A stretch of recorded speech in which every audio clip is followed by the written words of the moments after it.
Welcome, welcome. Yeah, please do have a seat. Let's talk about this. So I've heard that you have an interest of going to the Forbidden City, Omu. Are you sure you want to do that? Now, I'm not trying to talk you out of it. I'm not trying to call you insane or some kind of suicidal mission. But why is it? Why is it that you want to go there? I haven't heard good things. It, it's not it's not tourism friendly. I can tell by the look in your eyes that I'm not going to sway you. So let me dig deep down into my research and maybe give you a few hints that I've picked up to make your stay in the Forbidden City more pleasant and interesting, possibly a slight bit less deadly. Maybe there's probably not much I can do about the deadly part. I mean, that's totally up to you. But I'll show you around the highlights, tell you some things that I would do if I were going there, and we'll see where it goes from there. All right, my friends, we are back for another Tomb of Annihilation, but better. Today we're tackling the Forbidden City of Omu. A majority of this quest, a majority of this adventure is spent trying to figure out where Omu is. You put pieces together here and there that's where you need to go in order to solve the death curse. You don't know much about it. You just you know you've got to get there. So you've made it to part 3, chapter 3, act 3, whichever 3 you want to say of the book, where you're finally in the Forbidden City. And it's a cool city. It's got lots of character. It has sunk into the ground 60 or 80 feet. I can't remember how far, quite a bit, just straight down, which is another reason it's difficult to find because it's way below the tree line. It has a river running through it that has just jumped its banks and has flooded a whole lot of parts of the city. It's got a gaping lake of liquid hot magma at the end just to make things interesting. It's completely surrounded by stone gargoyles who are not happy about anyone invading the airspace. And despite it being completely derelict and abandoned by Omuans and Chiltans, it's been taken over by several different factions, very interesting factions. Veggie pygmies, grung, there are kobolds, there are, roving gangs of other kinds of monsters and creatures that are just trying to eke out a living in this once glorious capital city of Chult. So this is where the book really starts introducing the 9 gods. And if you've seen my other videos, I think you should be introducing them well before now. But there's no getting around it here at this section because you are exploring all of the shrines to the trickster gods.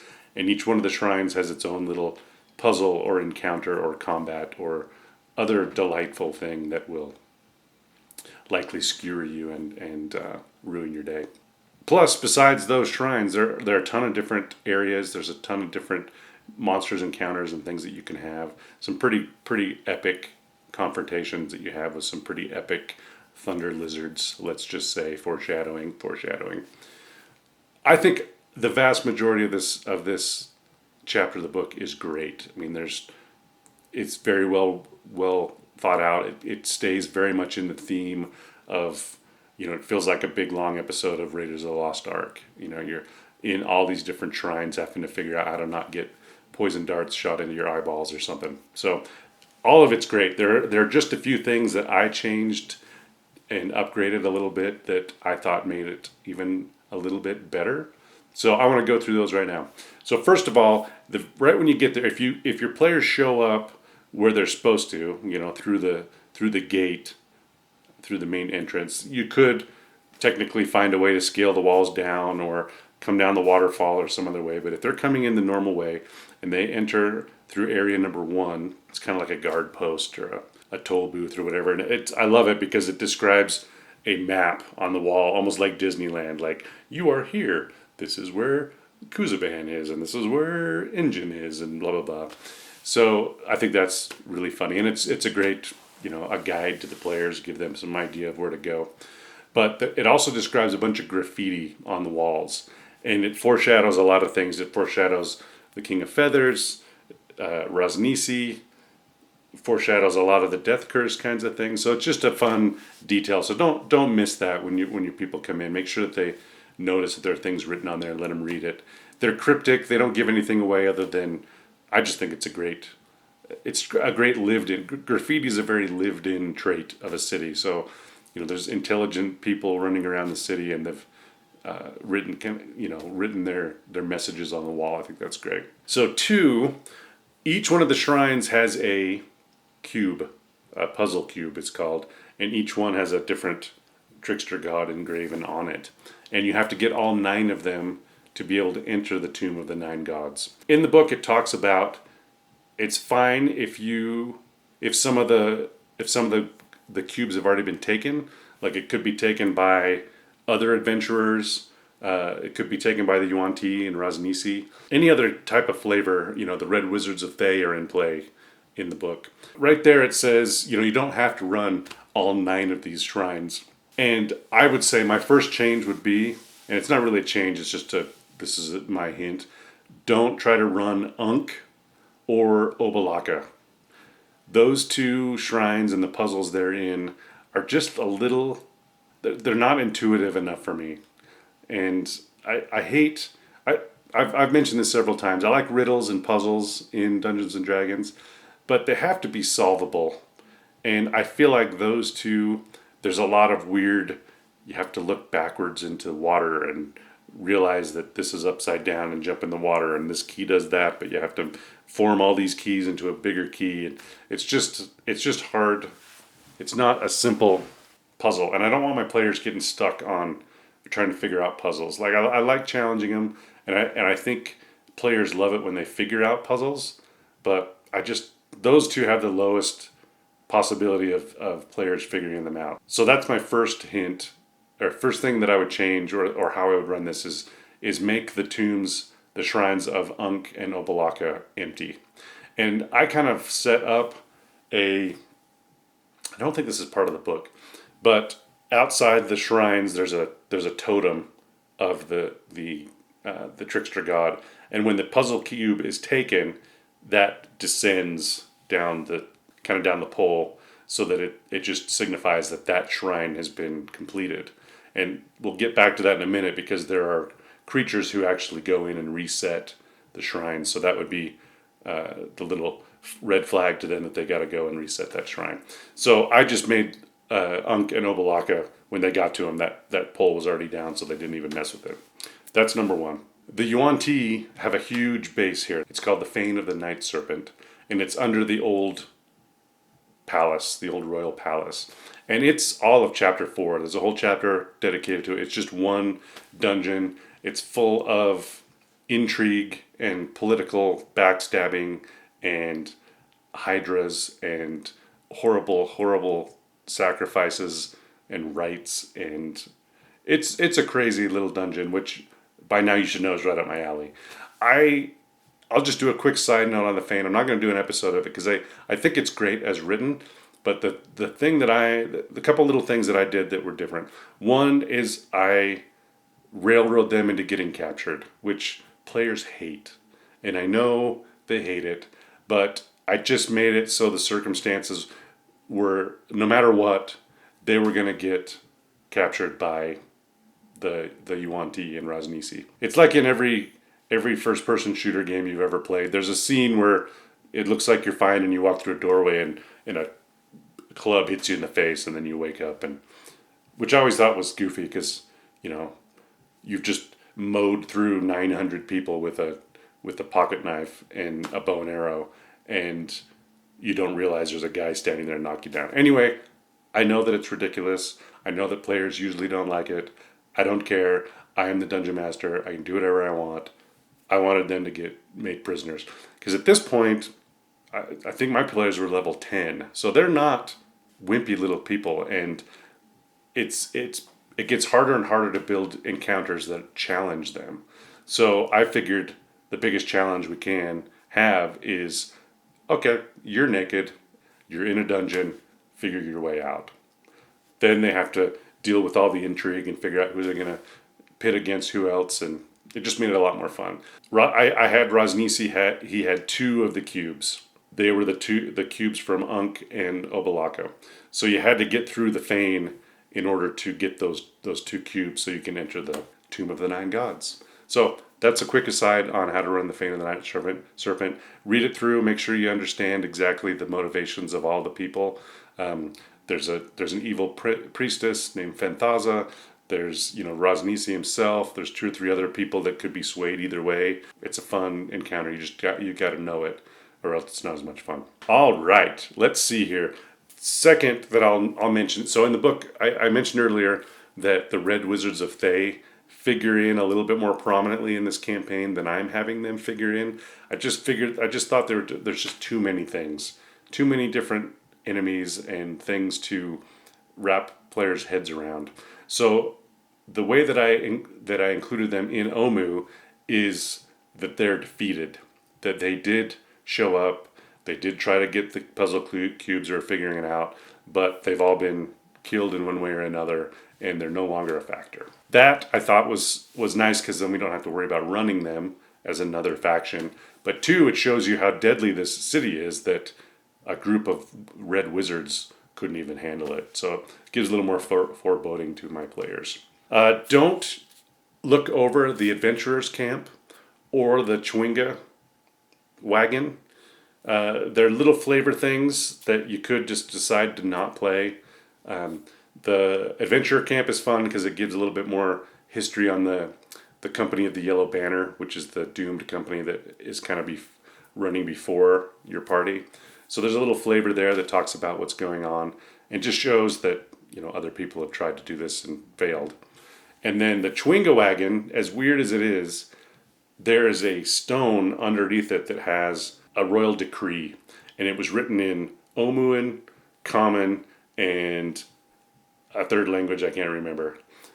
But it's like the Rosetta Stone, if you know what that is. So it is something that helps you translate. So if it says the same thing in three languages, and you know two of those languages, you can sort of start figuring out what that last language is. So it's a cool thing. There's a lot of places where you're gonna have to know Omuan, and don't let them pass it by. So those are the little minor things, and those are more just. Don't miss those things. There are a lot of locations here. Don't gloss over those. So let me walk through 4 of the areas that I changed up a little bit, and I hope improved. I think they improved, but I'm kind of I'm a cocky YouTuber. I can do whatever. I can say whatever I want. All right. So the first is area number 2, which is described as the walled compound. So this is kind of like a barracks area or some other kind of military little installation at the front of the city, and so it's got walls around it. So it makes a very logical place for your players to long rest. Inside it, as the book is written, this is where a lot of the Wizard of Thay came to their end, and there's also some Yuan-Ti, bones and weapons and things like that in here. So it's obviously a big battle happened in this place, which is great. And it's also a place where you can find Orvex. So Orvex is kind of one of the companions of the Red Wizards. He, in the book, seems to be written a little bit more like he's still kind of sly and still kind of devious. I didn't play him like that. I just played him more like they'd conscripted him into, he's a scholar that understands stuff about Omu. So they brought him along to help them figure out the traps and figure out the puzzles and things like that. So in my campaign, he's terrified. He's, traumatized, and he's kind of just, hiding under bodies or something. And he becomes a friend, and then he becomes kind of a lore dump. Like he can give lore on different things and give players, hints where they need them, or he can interpret different writings and give them understanding of what's trying to go on. So it's kind of a DM crutch that, if they're stuck, then Orvex could go, you know what, I remember reading a text where this goes there and that goes there, and then they can help figure it out. Anyway, he's a fun little character. He's also very frail, so any kind of damage is going to kill him. In my party, at least, they used him quite a bit through all of Omu and protected him, and he kind of became a good friend because he saved him a lot of times on being able to figure out how to get puzzles away. And then later on in the Fane, I had the Yuan-Ti sacrifice him, And so that was very devastating to the party because this was their friend who had helped them, and then they kind of walk by and they're already, bleeding him out or something like that. It's a little gruesome, but it definitely elicited an emotional response from my players, and that's what I like to do. So the wall compound, I would keep mostly the same. The only change would be my update to the death curse that I've talked about before, where where dead bodies can raise up as zombies. I had my players; they were great. They long rested in there, and then they went out and did the expedition through the town, and then they came back to long rest. But when they came back, all of those dead people in there had risen, and they were just milling around in their only long rest spot in the city. So they had to figure out how to clear that back out. So that was a lot of fun. And that one is, I think I stole most of that idea from, his name is Rogue Watson. He's got some great ideas. He just got a lot of things. And it's like it's the DM exchange, right? We're doing this because we want people to think of cool ways to do stuff, and it's fun to borrow. So there's a couple things here in Omu especially that I took from him, and I'll put his link in the description so you can see the things that he talked about. So that's basically the walled compound. Just make it a zombie encounter. It's not hard to clear them out, and then they keep that base.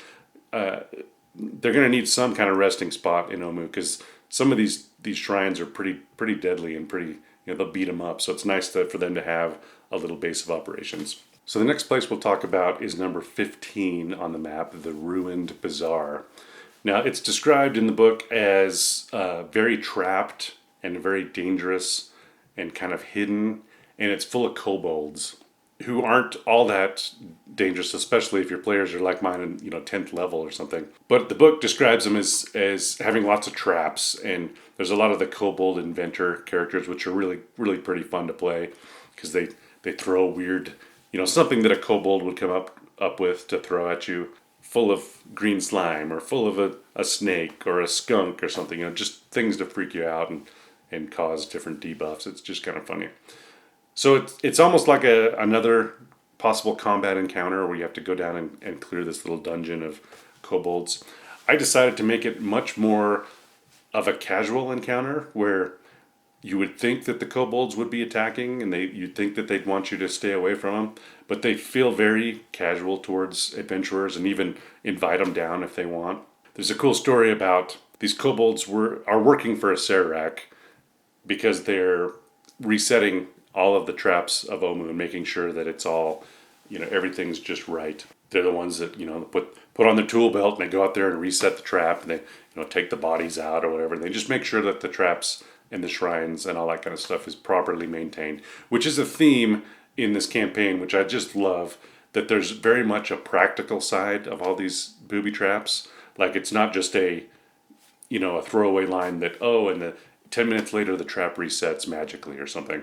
There's actually people employed to go out there and make sure all these mechanisms still work and they're cleared and they're ready for the next victims or whatever. So I thought that was fun. So I set this up as they're just in a workshop. So you go down into the ground and it's a workshop. They're hammering on stuff. They're building gears and things to fix the traps and do all the maintenance.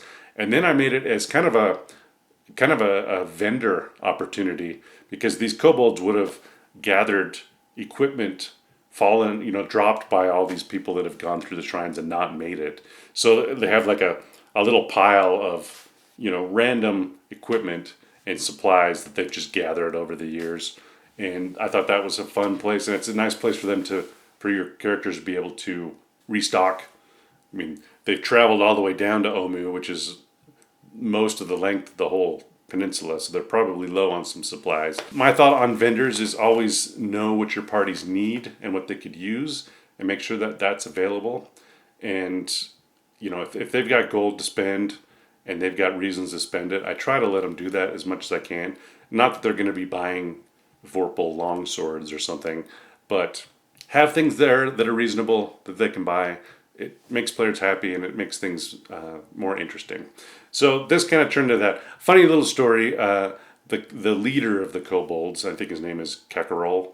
The way that Acererack got them to do all this work is that Acererack has promised this kobold that if he does his duty well, Acererack will transform him into a giant, an elder red dragon.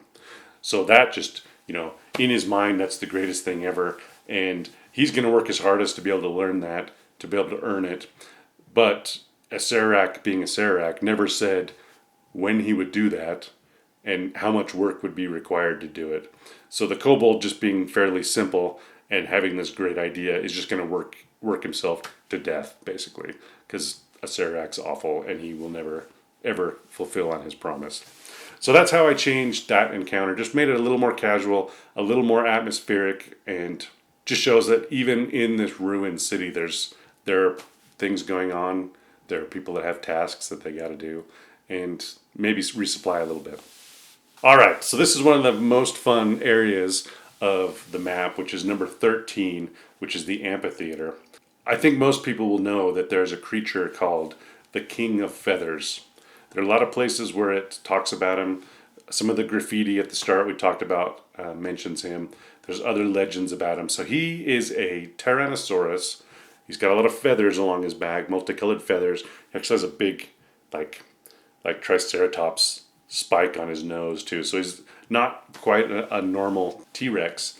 And to make him even less normal, he can cast Misty Step at will. So one thing, when you're running Tyrannosaurus, any kind, don't forget the speed. They have a huge speed. They're way faster than you would think. Like they seem like big Godzilla monsters that kind of, crash and rumble slowly through the town. They have a huge speed. I think it's 50.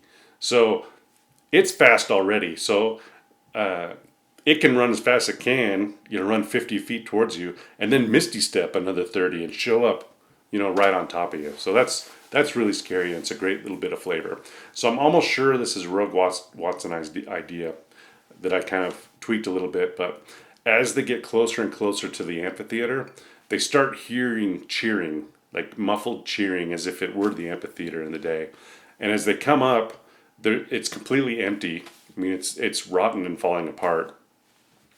But they still hear the cheers and things like that, as if there were spirits there watching this game. And then the encounter happens. King of Feathers comes bursting through the brush and runs towards them. And it was great because I tried to make sure that the characters got to a spot where they were about 80 feet away from where he was going to come out. So he bursts out and he runs, his 50 feet, which is scary. But they know he can't go any further. But then he Misty Steps right to him, and then the attack happens. So for a second, they think, oh, good, he can't quite get here. We can get ready. But no, he's right on top of them. And he has this great ability where he spits out this swarm of bees or hornets or whatever it is. And then that, works on its own initiative to go around and hamper and attack people too.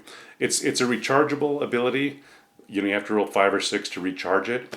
I just said that it's a bonus action. Like one, even as powerful as the King of Feathers is, he's gonna get mowed down by these characters. I mean, they're level 10. They have magic weapons. They have all kinds of extra attacks. I mean, they're big time. So nerfing the King of Feathers at all is just not good. So if anything, jack him up, like make him more deadly. So with a bonus attack, he can spit out more bees. He's also got legendary resistances. Don't forget that; those are big time. So if they're putting some kind of spell on him that he can just resist, or some kind of effect or something, don't forget that. So after the battle is done, they'll kill the King of Feathers. He's going to fight to the death. So this whole time, the crowd is cheering and booing, and they're as if they're actually there watching it. So they're cheering for the player characters, and they're booing when the T-Rex does something terrible, it's like this huge, like they're in an actual arena filled with people. And at the end, once it's all done, then I had kind of like these spectral flowers, and as if the crowd is throwing their charms and their thanks down onto the field. And it's all just illusory, like nothing really hits, except a few times you actually hear a few things hit, and they go out there and they search through and they find some trinkets, some magic items, things that they could use, which I thought was a fun little bit there. So that makes the King of Feathers encounter a little bit more fun and makes him a little more deadly. Helps him stay up a few more rounds. He's gonna die. Like there's no way he can beat the characters, but he can sure beat them up a bit along the way. King of Feathers, long live the king. What can I say? All right, so this last one is of all the things that I did in Omu, this is the most homebrew. This is the most created by me, completely put in there. There's little hints of this in the story, but nothing at all this grand. And I felt it needed to be grand. Plus, I felt we're on session 30 or something at this point, probably more than that, and we've had all kinds of combat, done lots of different things. So I've just always trying to think of some new new encounter, new experience, new puzzle for them to solve. So what I thought of, and what I do on that, is I try to think through all the exciting, war movies or fantasy movies or books, or trying to figure out is there a situation that we haven't dealt with yet. And what I came to was a sniper scene where there's an unseen sniper who knows how far away, who has prepared prepared his sniper, his killing zone, his kill box, with all the different ways to do it. It appears that it's a normal bit of land that you're used to, but in fact, everything is sighted. Everything is, the rubble is just right to make sure he's got lines of vision and where he can obscure himself. So what I created was a sniper scene from any kind of movie that you can think of, and it was really a lot of fun. And I'm gonna have to go to the magic whiteboard to explain it. So let's do that now.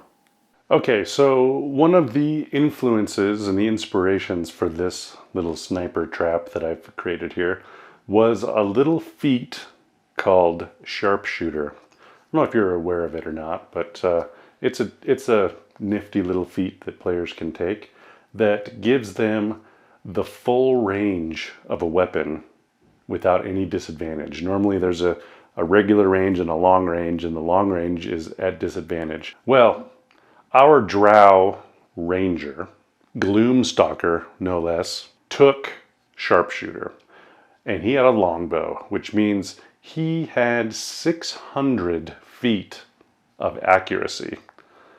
Now, think about that, 600 feet. That's 2 football fields of accuracy of this little drow with a bow. And he used it quite efficiently a lot of times.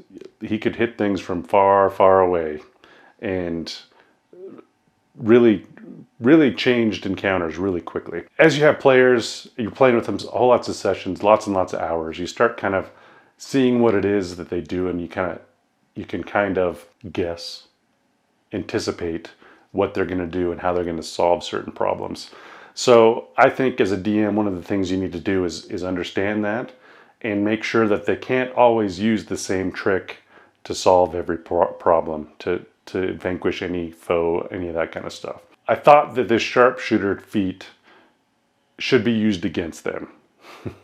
Like, what if an enemy had sharpshooter? What if they were picking you off from 600? 600, just think about that. How long would it take a normal player to dash 600 feet? That's a long time. That's a lot of space to cover. And sharpshooter, thanks a lot, sharpshooter, you gave it to him. So anyway, sniper rifle, sharpshooter. So what I built here is I built this around, in the book, this is just called, I think it's just called Fallen Log. Like this whole little section is called Fallen Log. There's a part of the river that right before it goes off from the waterfall into the lava, there's an old tree that's fallen over the river, and you can crawl across it to get to the other side. And so instead of just doing that, they put an old tabaxi, and they named him Bag of Nails, which is such an awesome name. And his deal was that he was about to die, and he wanted to die a warrior's death. So instead of just croaking or jumping off into the lava, he's built this kind of little booby-trapped area, and he would fight to the death on this little area. It also has some more story where if you don't kill him, then he takes you back to his house, and I think he tries to poison you, and like, hospitality is never what it seems to be in this campaign. So I just took all that stuff out. Like, we don't need to have a tea party. So the way I expanded on that, I still kept the same thing. It's still an old tabaxi. He still wants to die a warrior's death. He still created a bunch of traps to challenge people. But I made it from what was about this big of an encounter to this big of an encounter. It's in the same general area. It's a part of the map that doesn't have any description other than it just shows some derelict buildings. So on this side of it, there's kind of a raised pathway, and I said that it's all planted with like assassin vines and awful, horrible, sentient plants that you wouldn't want to go in. That way they wouldn't go that way. And then this side, obviously, is the lava, the Great Rift. So they can't go that way. Once they come across the tree, I did the tree kind of the same way, except I had it rigged with, you know, some kind of explosive. And if somebody failed a certain save, it exploded. They'd have to figure out how to rescue them before they went off the falls. That would have been terrifying. So that happens. They finally get here. This is the river right here. The river's flowing by. So they've just barely got on land. What they can see in front of them is just destroyed buildings and rubble. And in order to keep them from going any further, like retreating, I'm always worried that my players are going to retreat, because I think I would. Like, if I got confronted with a situation like this, you know, you would flank it. You would try to go out and around, right? I don't want them to leave. This is what I want them to do. So we put a big wall of fire right here so they couldn't get out. Probably engineering that a little more than I probably have latitude to, but I can do whatever I want, remember? Don't you be bossing me. When we built this out, so this is, coincidentally, you might be shocked to hear this, this is 600 feet. From here to here. 600 feet, okay? Love it, love it, love it. So they start out down here. They're kind of behind a brick wall, right? Maybe there's a derelict house here. There's a bunch of rubble here. And the rubble is difficult terrain, and that's important to remember. It's a big part of what he's done. So he's built this whole thing. He's prepared everything. He's a sniper. So he's prepared it just what he wants. He wants his right vision. He wants try to direct people into his kill boxes and things like that. And then I had I think it was kind of another wall or another part of a derelict building here. Okay. So the players start right here on this side. And this whole time as they're walking out or as they start moving around, they just start getting hit with these arrows. And they're poison arrows just to make them a little bit more deadly. So this is a serious thing. This is a, you know, in the book, I think they call him an assassin. I think that's the class they give Bag of Nails. I made him more like a fighter, like an archer style fighter with, you know, 3 attacks, and he can just be winging these out. And I sort of did, in effect, in my mind, I was saying that he was readying actions so that when he saw somebody he could loose, so that he's shooting these things during the drama of them moving around. But I think in effect what I did was give him legendary actions where he could take turns that not on his turn in combat. Take that however you want. I just wanted that whole dynamic of I'm going to run from this cover to the other and a shot comes in every single time, which you can't do on straight initiative order. So let him shoot. Don't let him do it all the time. Like he doesn't need to rain death at all times. But when they move, it needs to cost something, and they need to know that it costs something and makes that it's dangerous. So as they're here, in this rubble right here, because they don't know where these arrows are coming from. They're just getting hit with arrows. As they're in this rubble and they're trying to figure out, maybe somebody came over to this house, they see like a headdress, like a red feathered headdress, kind of come up over the ledge and then go back down. They see the movement of it. So to them, that's the bad guy. So then they start converging, trying to converge on this thing, and they're still getting shot with these arrows. And when they get to it, they finally find it, they realize that it's rigged up. It's pulleys and weights, and it's just a headdress on a log. It's kind of like in the sniper movies where they put the helmet on the stick and they raise it up the window to shoot at it. So this guy's prepared it so that they would keep moving towards that, thinking that was the enemy. I thought that was awesome. And it was great because they come up to it and they're like, what the crap? You know, they're there trying to attack it. I think they cast some spells over it, and they, you know, did stuff because they were sure the guy was there. He is not there. Where's he at? He's way up there. So let me give you a little logistics on how to run this, because this is long. 600 feet is a lot of grid. So I have the normal, you know, the roll out, big old grid board, right, that everybody's got. But I also bought these little grids, and I like these, actually like these better, because they're more solid and they don't curl up on the ends, and you can kind of configure them how you want.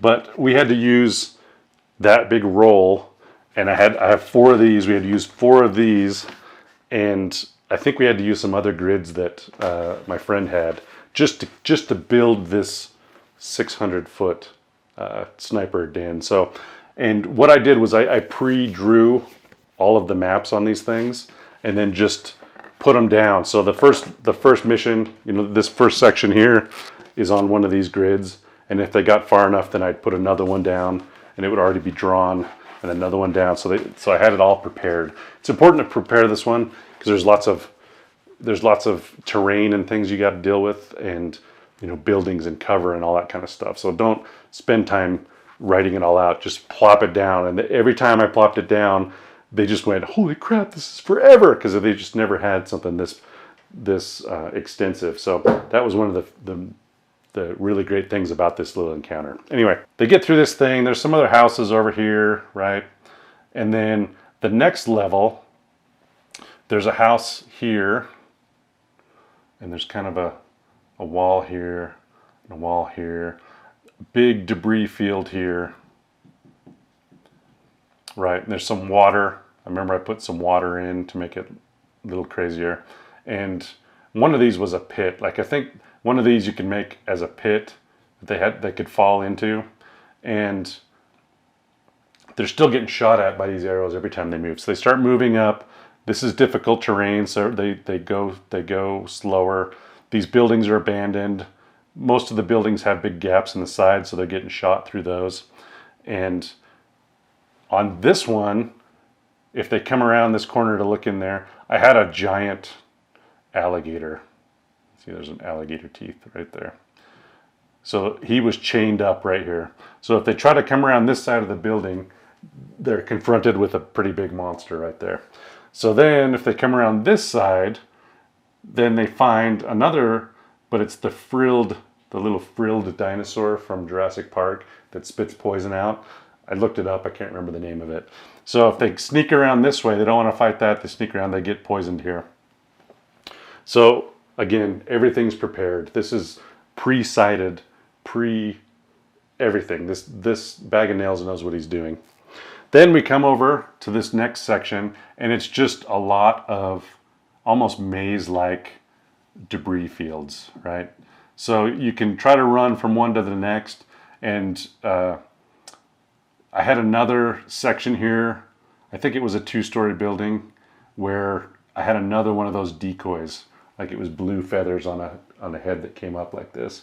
So they're getting through all this stuff, and then they see movement again, and they run up to it, and I had it trapped. So when they run into the door, they have to try to get past the trap, whether it be like Nightmare on Elm Street, sledgehammer come falling down and hit him in the gut, or like a tripwire in a box of snakes or spiders falls on them. Like, they're just, everything is thought of. This is a diabolical death trap.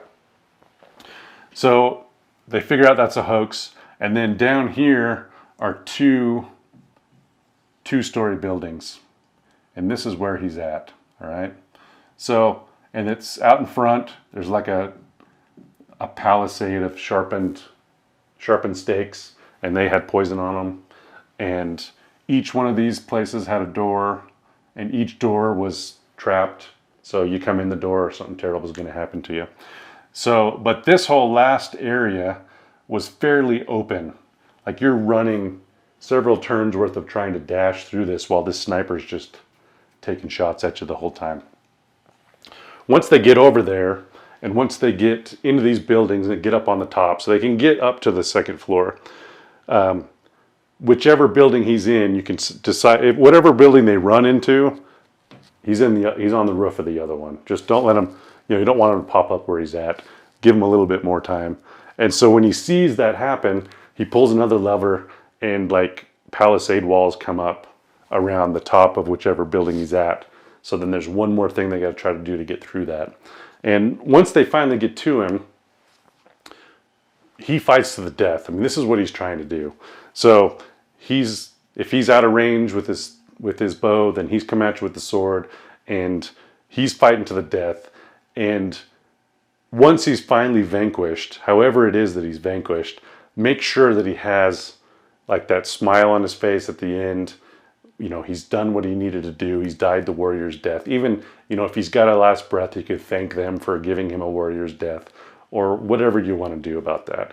He can have some trinkets. I think he has a cool scimitar that's like gives you extra speed or extra attack or something like that. But just having to run this giant gauntlet of getting all the way down there was such a glorious experience. And I hope you can build something, build it to your taste, but just think about, Enemy at the Gates or Sniper or any of these movies that have situations like this where you're being watched, you can't tell who it is because nobody can see that far. But since he's there and he's got that darn sharpshooter, he can shoot from there all the way to there, accurate without any problem. There it is, Bag of Nails, Sniper Trap, 5 stars. Don't you just love the names that Tabaxi get? They've got just such funny names that are nouns, or just, I love Bag of Nails. I think that's just such a great name for a character. And I just had so much fun with that encounter. That my players did too, because they'd never experienced a combat map that was so big. We had to use, like I said, we had to use every grid paper thing that I had in order to keep track of this sniper event. So it was just this huge running 500-yard battle, and loved it. Omu was awesome. It is a very worthy destination for this campaign, and it's a worthy kind of capstone to the non-tomb parts of Tomb of Annihilation. After you get through Omu and the Fane, you're in the temple, you're in the Tomb of the Nine Gods, and there's no getting out, and that's all you're focused on. So what a great kind of jewel to Chult and all that is Chult. Have this amazing city and all the cool things that are in it. Hope you enjoyed it. I'm sure you did. I mean, by now, you're still watching these videos. I think you're enjoying it, and I really, really appreciate it. Thanks so much for putting comments. I love responding to them. I love seeing them pop up. We get a few subscribers a week, so, tell your friends, whatever. It's gratifying to me very much to see the likes and the comments and all that kind of stuff. So please continue to do that, and I'll just keep making them. I'll think up some other crazy stuff to do, and we'll share it next time. So talk to you later. Rock on.